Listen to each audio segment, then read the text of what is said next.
How to fix microphone not working on Mac. Today we are here with steps to troubleshoot and fix a microphone not working on your Mac. So let's get started.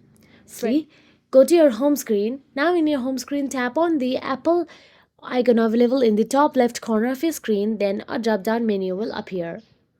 Now tap on the system settings or system preferences according to your macOS versions. Then simply go to the sounds and haptics.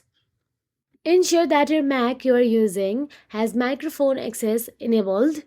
If it is on mute, then make sure to slide in to the volume up button available there.